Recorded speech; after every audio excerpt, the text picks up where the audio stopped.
여러분 아마 나무를 심어 보신 경험이 있으신 분들도 계실 것입니다. 우리나라는 산림을 보호하고 또 미래의 자연 환경을 준비하기 위해서 식목일을 정해놓고 식목일 행사를 통해서 이렇게 나무를 심기도 합니다. 제가 어렸을 적에는 식목일이 공휴일로 지정이 돼 있어서 학교나 지자체를 통해서 나무를 심었던 경험이 있습니다. 그런데 이렇게 나무를 심는데 어떠한 자연환경과 현실적인 차원을 위해서 나무를 심는 것만이 아니라 나무 심는 것 자체에 상징적인 의미를 부여해서 나무를 심기도 합니다. 예를 들어서 장례를 진행할 때 요즘에는 수목장이라는 것을 진행합니다. 특히 영국에서는 이 수목장 장례를 진행할 때 그 심는 나무의 이름을 영생목이라고 부릅니다. 영생하는 나무라고 부르는 것이죠.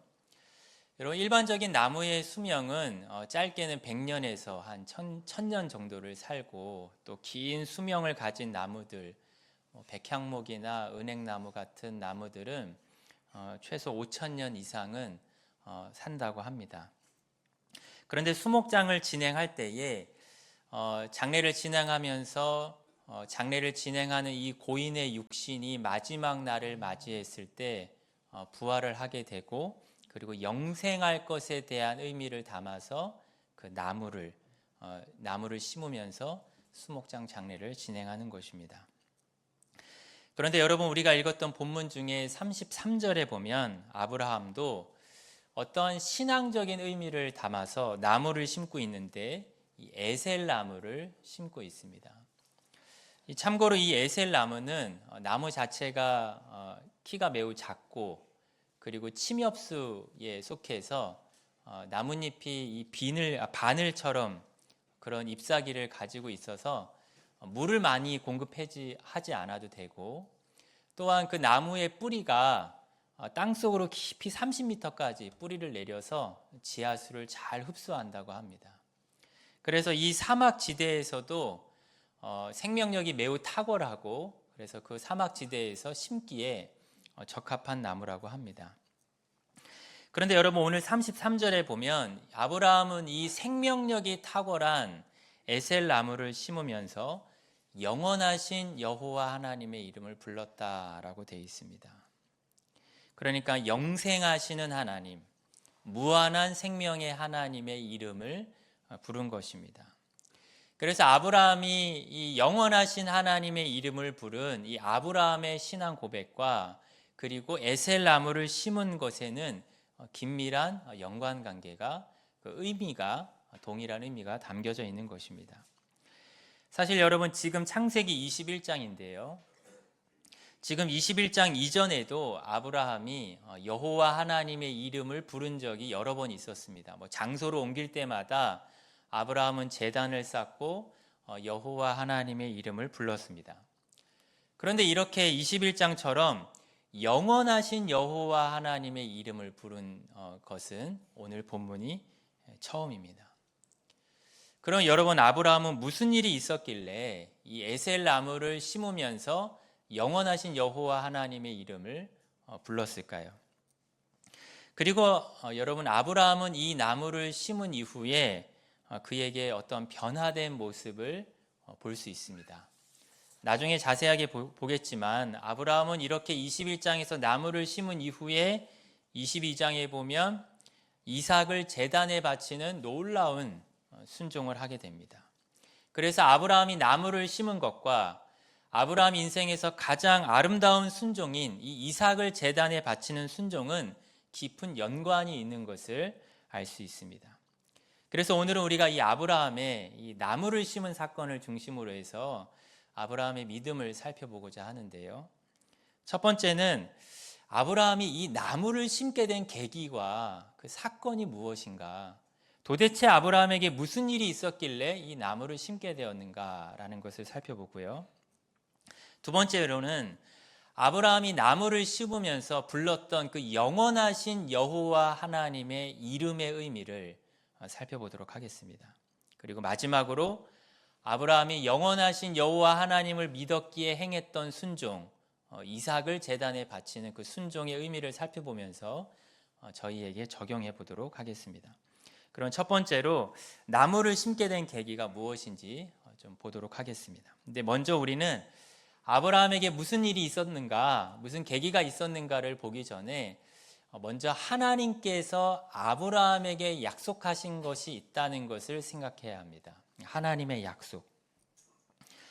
여러분, 우리가 잘 알듯이 하나님께서는 아브라함에게 자손을 주실 것, 아들을 주실 것을 아브라함을 부르실 때부터 약속해 주셨습니다. 특히 하나님은 아브라함의 자손이 하늘의 별과 같이, 그리고 바다의 모래알 같이 많아질 것이고, 그리고 이 자손들에게 땅을 주실 것을, 약속의 땅, 가나안 땅을 주실 것을 약속하셨습니다.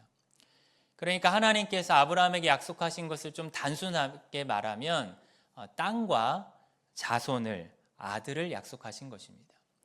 하나님은 이 약속이 중요했기 때문에 아브라함에게 이 약속을 한 번만 말씀하신 것이 아니라 반복해서 그의 인생의 중요한 시기마다 말씀을 해주셨고, 또한 그의 약속을 언약식으로 체결을 해주시기도 했습니다.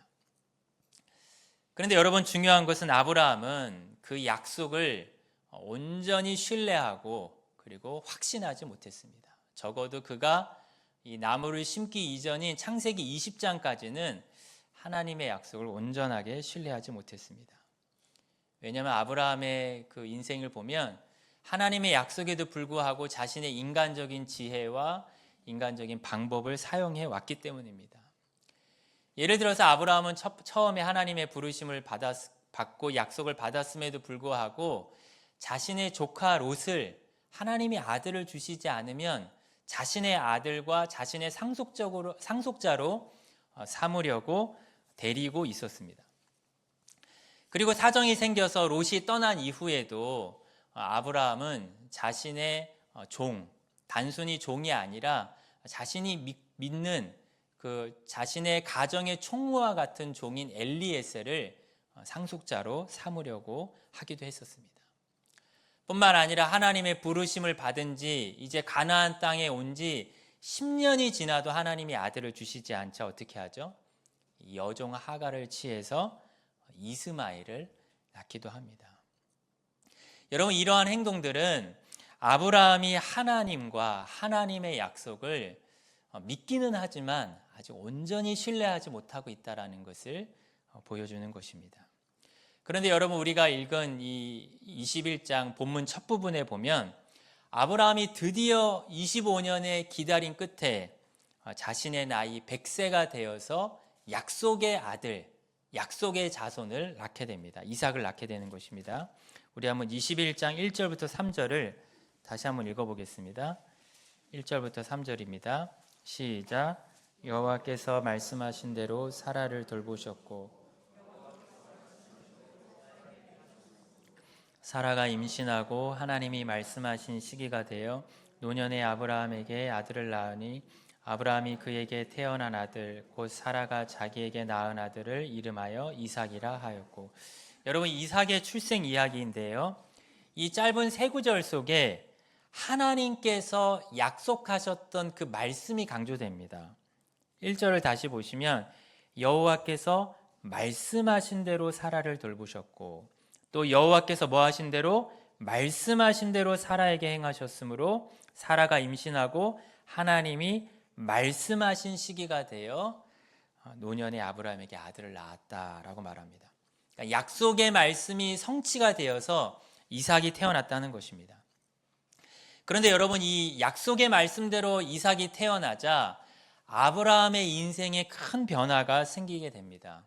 특히 이 21장 안에서 우리가 21장 8절부터 32절까지 읽지는 않았지만 그 21장에서 아브라함 인생에 변화가 생긴 것을 알 수 있습니다. 먼저 21장 8절 이후에 성경에 단락의 제목이 있는 분들이 있을 텐데 그 단락의 제목이 하갈과 이스마엘을 내쫓다라고 되어 있습니다.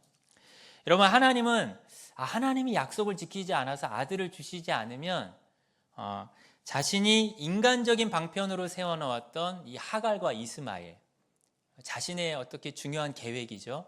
근데 그 하갈과 이스마엘을 집에서 내보냅니다. 이것은 무엇을 의미할까요?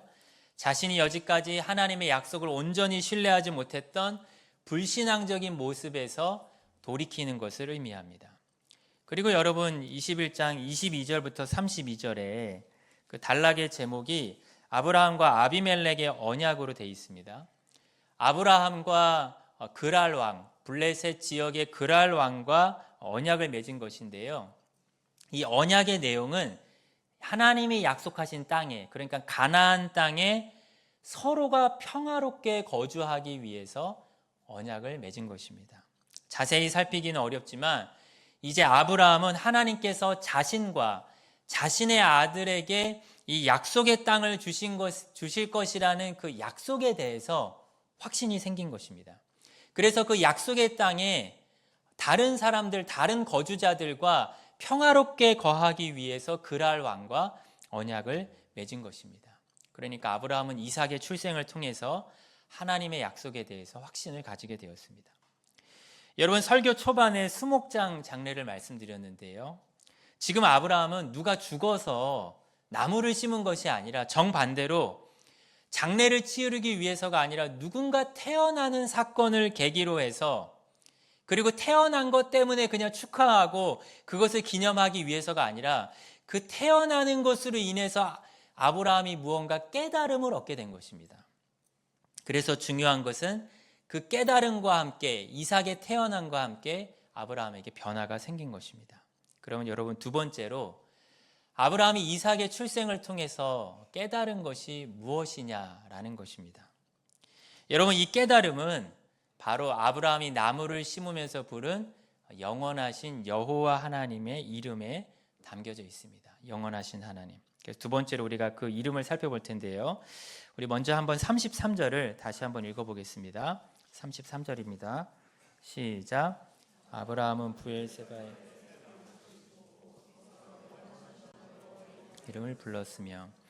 여러분, 성경에서 영원이란 단어가 이렇게 하나님께 사용되어져서 영원하신 하나님, 아니면 하나님은 영원하시다라는 것이 성경에서 사용된 것이 구약 성경에서 처음입니다. 물론 여러분, 하나님께서 아브라함에게 하나님 자신의 영원하심, 그리고 영원하신 속성을 간접적으로는 계시해 주신 적이 있었습니다. 예를 들어서 하나님께서 아브라함에게 땅과 자손을 약속하실 때 창세기 13장 15절에 보면 하나님 이렇게 약속하십니다. 보이는 땅을 내가 너와 내 자손에게 주리니 영원히 이르리라. 거기서 영원을 말씀하십니다.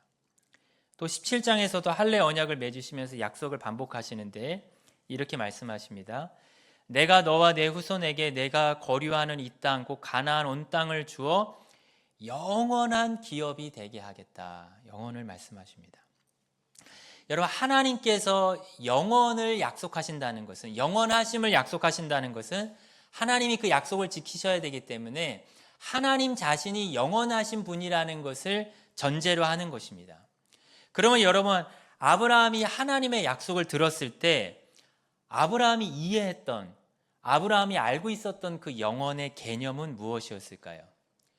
먼저 아브라함이 가지고 있었던 기본적인 영원의 개념은 끝이 없는 무궁함이었을 것입니다.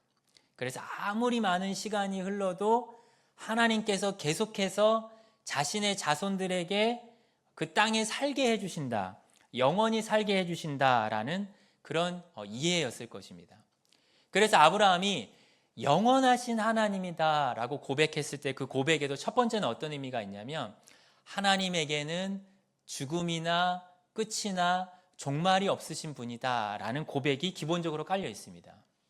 그런데 여러분, 성경에서 영원의 개념은 끝없이 산다라는 개념만 있는 것은 아닙니다. 왜냐하면 성경에서 하나님의 영원하심은 하나님이 끝이 없으신 것만이 아니라 하나님은 존재의 시작도 없으시고, 그리고 비유적으로 말하면 하나님은 족보도 없으신 분이라는 것을 말하기 때문입니다. 여러분, 우리 사람을 포함해서 이 세상의 많은 피조물들과 만물들은 우리가 어떻게 존재가 시작되죠? 결코 스스로 시작되지 않습니다. 누군가에 의해서 피조되고 하나님에 의해서 창조되었습니다. 하지만 영원하신 하나님은 어떤 분이십니까? 누군가에 의해서 존재가 시작되신 분이 아니십니다. 하나님은 스스로 존재하는 분이시고 하나님은 스스로 계시는 분이십니다. 한 학자는 하나님의 영원하심을 이렇게 정의했습니다. 하나님은 시간 속에서 시작도 없으시고 하나님은 시간 속에서 끝도 없으시며 시간 속에서 살아계시지도 않는다. 여러분, 여기서 중요한 것은 하나님은 시간 안에 계시지 않는다는 것입니다. 사실 여러분, 시간이라는 것도 그리고 시간 안에 있는 어떤 시작과 끝이라는 것도 하나님께서 만드신 것입니다. 그래서 여러분, 계속해서 그 학자의 말을 인용하면 하나님은 시간을 초월하는 무한한 충만한 생명을 소유하고 계신다. 여러분, 이 무한하고 충만한 생명이 바로 영원에 대한 개념의 중요한 뜻입니다. 하나님은 무한하고 충만한 생명을 가지고 계시고 그렇기 때문에 하나님은 시작도 없으시고 끝도 없으신 분입니다. 그러면 여러분, 이러한 영원하신 하나님이 이삭의 출생과 무슨 관련이 있을까요? 사실 여러분, 하나님이 영원하시기 때문에 하나님에게 무슨 행위가, 하나님에게 무슨 일이 가능할까요? 바로 자신의 무한하고 영원한 생명력으로 다른 피조물들에게 생명을 주시고 다른 피조물들의 생명이 시작되게 하는 일을 하시는 것입니다.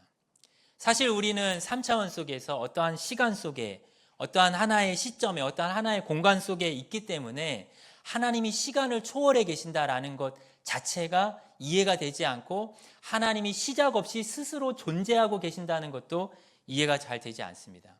하지만 영원하신 하나님이 우리에게 그 영원하신 속성을 드러내주는 가장 중요한 사건은 자신의 영원한 생명력으로 다른 피조물에게 생명을 주시는 것입니다. 다른 피조물에게 생명의 원천이 되시고 생명을 공급하는 것입니다. 그래서 시편 36편 9절에 보면 진실로 생명의 원천이 주께 있사오니 라고 고백합니다. 그리고 우리가 잘 아는 성경 구절이죠. 모든 것이 주로부터 왔고 주로 말미암는다. 모든 것이 하나님의 생명력으로부터 오는 것입니다. 그리고 칼빈도 이렇게 말했습니다. 하나님은 모든 피조물의 원천이시고 모든 피조물은 하나님으로 말미암아 존재한다. 그러니까 여러분, 하나님은 영원하신 하나님이시기 때문에 하나님 자신이 스스로 영원하고 무궁한 생명을 가지고 계시고 또한 모든 생명의 원천이 되시는 것입니다. 그러면 여러분, 아브라함이 이러한 영원하신 하나님의 속성을 어떻게 알게 되었을까요? 바로 이삭이 태어남을 통해서 알게 된 것입니다.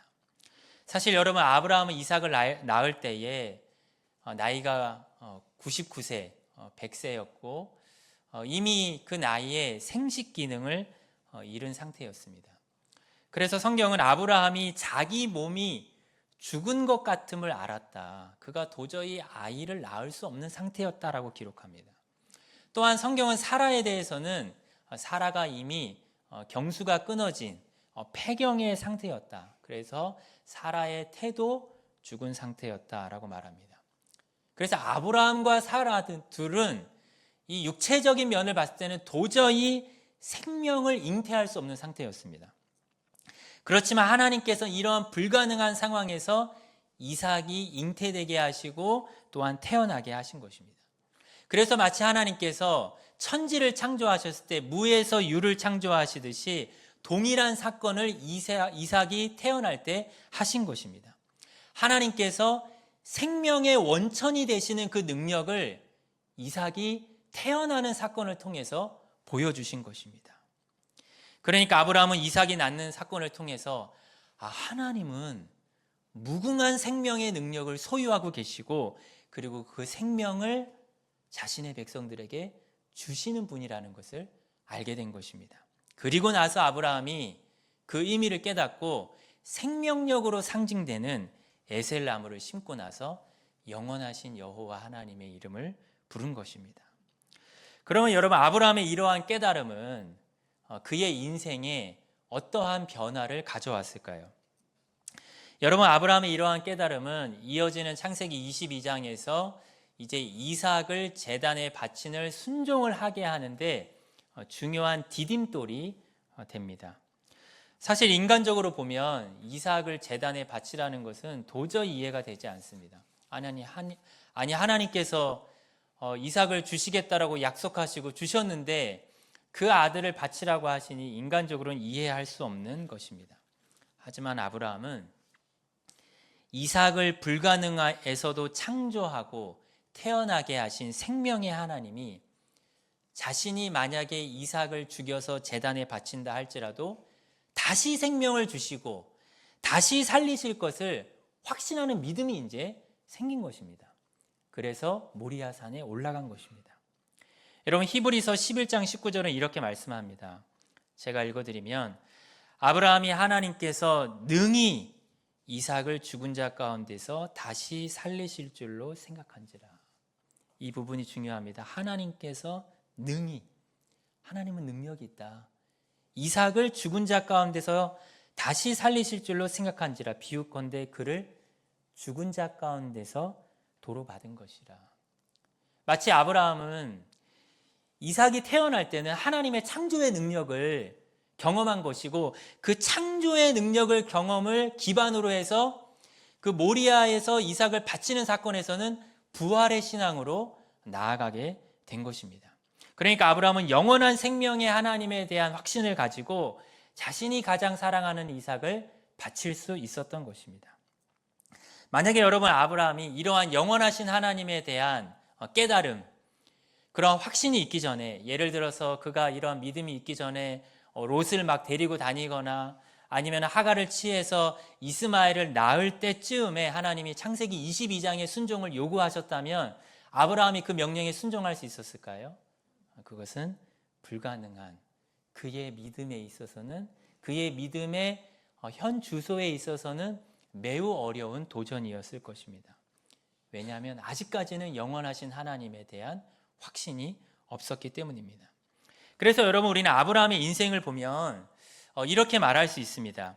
아브라함이 가나안 땅을 향한 여정을 시작한 지, 그래서 하나님의 부르심을 받고 그가 신앙생활을 시작한 지 25년 만에 깨달았던 가장 중요한 깨달음이 바로 영원하신 하나님에 대한 깨달음이라는 것입니다. 이러한 깨달음이 있었기 때문에 우리가 구약에서 가장 아름다운 순종이라고 말하는 그 이삭을 제단에 바치는 최고의 순종을 하게 된 것입니다. 여러분, 우리는 이 아브라함의 이야기를 가지고 이제 우리의 이야기로 한 두 가지 정도를 적용하기 원하는데요. 첫 번째는 아브라함의 믿음의 내용과 우리의 믿음의 내용이 동일하다는 것입니다. 아브라함의 믿음의 내용과 우리의 믿음의 내용이 동일하다. 여러분, 놀랍게도 사도 바울은 로마서에서 아브라함의 이 이삭의 출생과 관련한 이 아브라함의 믿음과 우리가 예수님을 믿는 이 믿음을 동일하게 연결시키고 있습니다. 우리 한번 로마서 4장 19절을 찾아보겠습니다. 로마서 4장 19절입니다.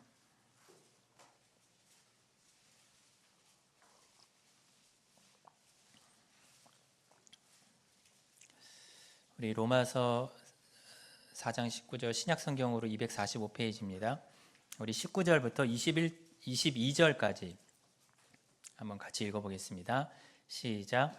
그가 백세나 되어 자기 몸이 죽은 것 같고 사라의 태가 죽은 것 같음을 알고도 믿음이 약하여지지 아니하고 믿음이 없어 하나님의 약속을 의심하지 않고 믿음으로 견고하여져서 하나님께 영광을 돌리며 약속하신 그것을 또한 능히 이루실 줄을 확신하였으니 그러므로 그것이 그에게 의로 여겨졌느니라. 여러분, 이 부분은 아까 우리가 살펴본 내용입니다. 19절에 보면 아브라함은 자기의 몸과 아내 사라의 태가 죽은 것 같은 상황에서도 하나님의 약속을 믿었습니다. 그러니까 아브라함은 생명의 원천이 되시는 하나님을 믿은 것입니다. 그리고 그 결과가 무엇이죠? 믿음으로 의롭다함을 얻었습니다. 그런데 여러분, 바울은 이 아브라함의 개인적인 믿음의 사건을 누구와 연결시키는지 아십니까? 바로 우리의 믿음의 대상이신 죽으시고 부활하신 예수님과 연결시킵니다. 우리 한번 이어서 23절과 24절도 읽겠습니다. 시작. 그에게 의로 여겨졌다 기록된 것은 아브라함만 위한 것이 아니요 의로 여기심을 받을 우리도 위함이니 곧 예수 우리 주를 죽은 자 가운데서 살리신 이를 믿는 자니라. 여러분 23절 보시면 아브라함이 믿음으로 의롭다함을 얻었듯이 우리도 동일하게 믿음으로 의롭다함을 얻는다라는 것을 말합니다. 왜 아브라함의 믿음과 우리의 믿음이 이렇게 동일하게 말하고 있는 것일까요? 특히 여러분 4장에서 사도 바울은 아브라함의 믿음을 말할 때 죽음을 2번이나 이미 강조했습니다. 아까 19절 보시면 자기 몸이 아브라함이 죽은 것 같고 사라의 태가 죽은 것 같다. 이 죽음을 2번이나 말했습니다. 이것을 아브라함의 사건을 말할 때 죽음을 말해놓은 이유가 무엇이냐면 사실 이삭의 출생을 말할 때 이삭의 출생은 죽음 속에서 도저히 생명이 생길 수 없는 상황 속에서 태어난 아기와도 같다라는 것을 보여주기 위해서 이렇게 설명해 놓은 것입니다. 그런데 이 이삭의 죽음의 이야기는 결국 누구로 연결될까요? 바로 24절에 죽음에서 부활하신 예수님으로 연결되는 것입니다. 그러니까 지금 바울은 이삭이 죽은 아브라함과 죽은 사라에 태어났던 것을 믿었던 아브라함의 신앙이든 아니면 예수님이 죽으셨다가 다시 살아나셨다는 것을 믿는 신앙이든 그것은 동일한 신앙의 원리라는 것입니다. 왜냐하면 모두 생명을 창조하시고 죽음 가운데 생명을 부여하시는 영원하신 하나님에 대한 신앙이기 때문입니다. 그래서 여러분 우리의 믿음의 내용에서 특별히 아까 로마서 4장에서는 칭의와 연결시켰는데 이 생명에 대한 신앙 그리고 하나님께서 생명의 원천이 되신다는 신앙은 매우 중요합니다. 이것이 매우 중요하기 때문에 예를 들어서 우리가 매주 고백하는 사도신경에도 보면 이 12가지 고백 중에서 5가지 고백이 생명과 연결되어 있습니다. 첫 번째로 전능하사 천지를 만드신 하나님 아버지, 이것은 첫 번째로 피조물에게 생명을 주시는 하나님에 대한 고백입니다. 둘째로 처녀의 몸에서 성령으로 잉태되신 예수님에 대한 고백입니다. 불가능 가운데 마치 이삭은 예수님의 예표고 모형이었던 것입니다. 그래서 이삭이 불가능 가운데 태어났던 것처럼 예수님도 불가능 가운데 처녀의 몸에서 성령으로 잉태내신 것입니다. 셋째로 죽으셨다가 부활하신 예수님. 넷째로 우리 몸이 다시 사는 것과 그리고 마지막 5째로 영원히 사는 것에 대해서 고백을 하고 있습니다. 여러분 이 5가지 모두 다 영원하신 여호와 하나님에 대한 고백입니다. 그래서 심지어 우리가 어떻게 말할 수 있냐면 우리의 신앙이 진정한 것인지 아니면 우리의 신앙이 거짓된 것인지를 분별하냐면 이것을 확인해야 됩니다. 바로 나는 과연 영생하시는 하나님을 믿는가? 그리고 두 번째로 그 하나님이 우리에게 영원한 생명을 주시는 것을 믿는가라는 것을 확인해야 하는 것입니다. 이것이 중요한 믿음의 내용이기 때문입니다. 그렇다면 여러분 우리는 영원한 하나님을 내가 참되게 믿고 있는지 우리 자신을 돌아보는 것이 필요합니다. 그런데 우리가 마지막으로 이 아브라함처럼 영원한 하나님에 대한 신앙을 가졌다면요, 그 믿음은 아브라함처럼 믿음을 기반으로 한 약속을 믿는 기반으로 한 순종으로 나타난다라는 것을 기억해야 합니다. 특히 아브라함에게는 2가지 열매가 있었습니다. 첫 번째가 무엇이죠? 바로 이스마엘을 자신의 집에서 내보낸 것이고 두 번째가 이삭을 제단에 바친 것입니다. 사실 여러분 아브라함은 얼마나 자신을 의지했었습니까? 자신의 많은 염려와 불안 속에 자신의 조카 롯을 데리고 있었고 그리고 하갈을 취해서 이스마엘을 낳는 인간적인 대안들을 세우면서 살았습니다. 아브라함은 영원한 것이 아니라 이 세상의 잠깐의 삶을 위해서 자신의 인간적인 대안을 준비하고 그 대안을 붙들었던 것입니다. 아니 사실 뒤집어 보면 아브라함이 그런 것들에 매여 살았고 그런 것들에 붙들려 살았습니다. 칼빈은 이 부분에 대해서 이렇게 말합니다. 우리가 현세의 이 세상의 삶에 대해서 그토록 염려하고 걱정하는 이유가 무엇인가? 어리석게도 우리가 이 세상이 영원할 것이라고 착각하기 때문이 아니겠는가. 그러니까 사람은 영원하신 하나님, 그리고 하나님이 약속하신 영생을 믿지 못함으로 세상의 염려에 묻혀 살고 내 인간적인 대안을 붙들면서 살아가게 되는 것입니다. 하지만 영원성에 대한 신앙이 분명해지면 어떻게 될까요? 아브라함의 신앙이 점점 더 분명해졌듯이 그러한 신앙이 분명해지면 내가 염려하며 만들어놓은 다른 사람이 만들어놓은 내 인간적인 방식, 내 인간적인 계획이 아니라 내가 만들어놓은 것들을 내가 버리는 것입니다. 아브라함이 하갈과 이스마엘, 자기가 취했고 자기가 취한 아들, 낳은 아들이지만 자기가 세워놓은 것들을 자기가 무너뜨리면서 자기가 버리고 보내는 것입니다. 여러분, 사실 아브라함의 인생을 생각해 보면 아브라함이 하나님의 부르심을 받을 때부터 버리는 것으로 시작됩니다. 본토 친척 아비집을 떠나라. 자신의 고향 땅을 떠나고 버리고 친척들을 버리는 것으로 시작했습니다.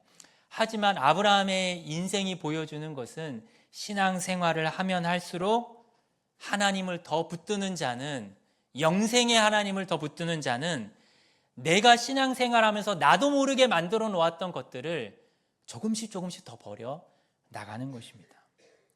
그리고 여러분, 두 번째로 무엇보다도 이 영원함에 대한 믿음은 이스마엘을 내보내는 소극적인 정도가 아니라 아브라함처럼 가장 소중한 이삭도 하나님께 드리는 것입니다. 부활의 신앙, 영생의 신앙이 있기 때문에 잠시 잠깐 이 세상에서 사람들이 소중하다고 생각하는 것도 하나님께 기꺼이 드리는 것입니다. 특히 인간적으로 생각했을 때 도저히 드리면 안 된다는 것. 사실 아까도 말씀드렸지만 이삭을 어떻게 드립니까? 하나님이 주실 때는 언제고, 인간적으로 생각했을 때는 도저히 드릴 수 없는 것, 세상적인 가치관으로 생각했을 때, 인간의 우선순위로 생각했을 때 도저히 드릴 수 없는 것을 영원하신 하나님에 대한 신앙이 생기게 되면 삶의 우선순위가 바뀌게 되고 하나님을 최고의 가치로 드리고, 그리고 부가적인 것들을 하나님께 드리는 것입니다.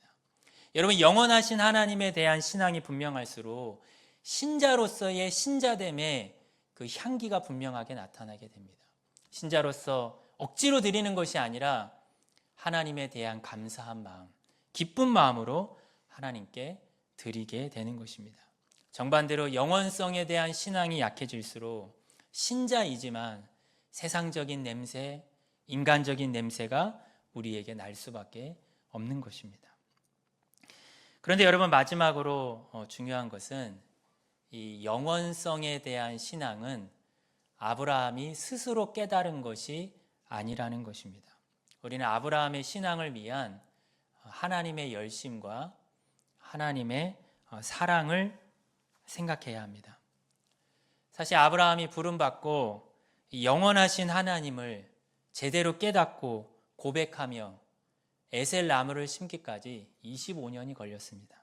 그리고 이삭을 바치기까지 그의 믿음이 순종을 통해서 확실하게 표현되기까지는 시간이 35년 넘게 걸렸습니다.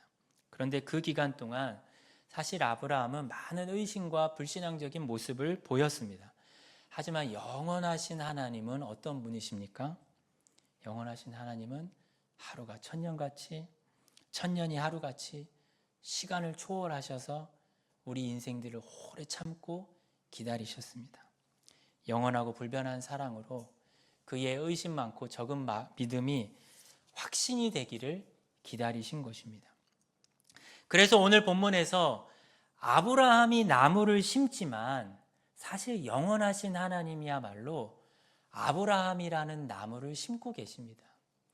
아브라함의 믿음이라는 나무를 심고 기르시는 농부는 바로 하나님이십니다.